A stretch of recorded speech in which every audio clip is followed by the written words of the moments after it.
નમસ્તે બાળ મિત્રો, આજે હું એક વાર્તા કરીશ. તે વાર્તાનું નામ છે ઠાગા ઠૈયા કરું છું. એક હતો કાગડો અને એક હતી કાબર. બંને જણાને દોસ્તી થઈ. કાબર ભલી ને ભોળી હતી, પણ કાગડો બહુ પાક્કો હતો.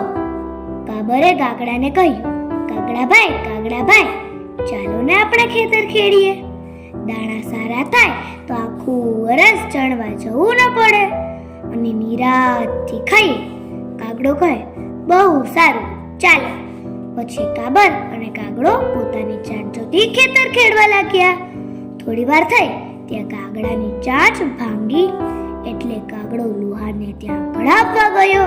જતા કાગળને કહી દો ગયો, કાબરભાઈ, તમે ખેતર ખેડતા જાઓ, હું હમણાં ચાંચ ઘડાવીને આવું. કાબર કહે, ઠીક. પાછો કાબરીએ આખું ખેતર ખેડી નાખ્યું, પણ કાગડાભાઈ આવ્યા નહીં. કાગડાભાઈની દાનત ખોટી હતી, એટલે ચાંચ તો ઘડાવી, પણ કામ કરવાની આળસે ઝાડ ઉપર બેઠા લુહારની સાથે ગપ્પા મારવા લાગ્યા. કાબર તો કાગડાની રાહ જોઈ થાકી ગઈ, એટલે કાગડાને કહે, કાગડાભાઈ, ચાલો ને, ખેતર તો ખેડાઈ ગયું, હવે આપણે વાવીએ. કાગડો કહે, ઠાગા ઠૈયા કરું છું, ચાચુડી ગળાવું છું, જાઓ કાબર બેન આવું છું. કાબર પાછી ગઈ અને એણે તો વાવવાનું કામ શરૂ કર્યું. કાબરે રૂપાળો બાજરો વાવ્યો. થોડા દિવસોમાં એ એવો સુંદર ઉગીને નીકળ્યો કે બસ. એટલામાં નીંદવનો વખત થયો, એટલે વળી કાબરભાઈ કાગડાને બોલાવા ગઈ. જઈને કાગડાને કહે, કાગભાઈ, ચાલો, બાજરો બહુ સારો ઉગ્યો છે, હવે જલ્દી નીંદવું જોઈએ, નહીતર માલને નુકસાન થશે.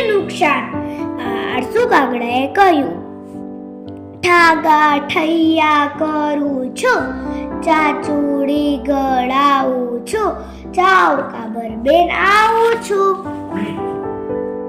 કાબર તો પાછી ગઈ અને એકલીએ ખેતર આખું નીંદી નાખ્યું. વખત જતા કાપડીનો સમય આવ્યો, એટલે કાબર વળી કાગડાભાઈને બોલાવવા ગઈ.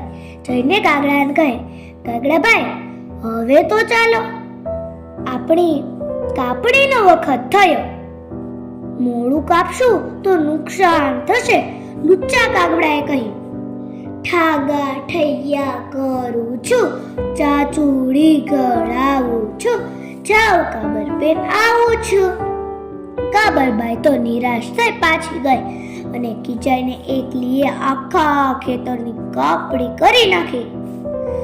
પછી તો કાબરે બાજરાના ડૂંડામાંથી બાજરો કાઢ્યો અને એક કોર બાજરાનો એક ઢગલો કર્યો અને બીજી કોર એક મોટો ઢૂંસાનો ઢગલો કર્યો અને ઉપર થોડો એક બાજરો નાખ્યો.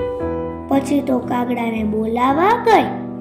જઈને કહે, કાગડાભાઈ, હવે તો ચાલશો ને, બાજરાના ઢગલાના તૈયાર થઈ ગયા, તમને ગમે તે ભાગ તમે રાખજો.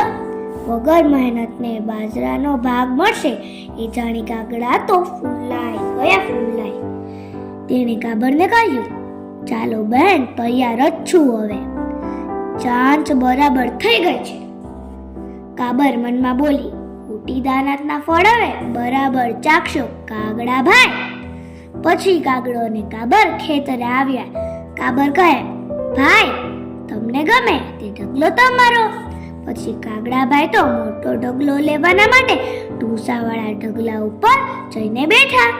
પણ જ્યાં બેસવા જાય ત્યાં ભાઈ સાહેબના પગ ઢૂસામાં ખૂંચી ગયા અને આંખમાં, કાનમાં ને મોઢામાં બધે ઢૂસા ભરાઈ ગયા અને કાગડાભાઈ મરણ પામ્યા. પછી કાબરભાઈ બાજરો પોતાના ઘેર લઈ ગઈ અને ખાધું પીધું ને મોજ કરી. આ વાર્તાના લેખક છે બીજુભાઈ બધેકા. જે બાળકોની મૂંછડી માં તરીકે પણ ઓળખાય છે. Thank you.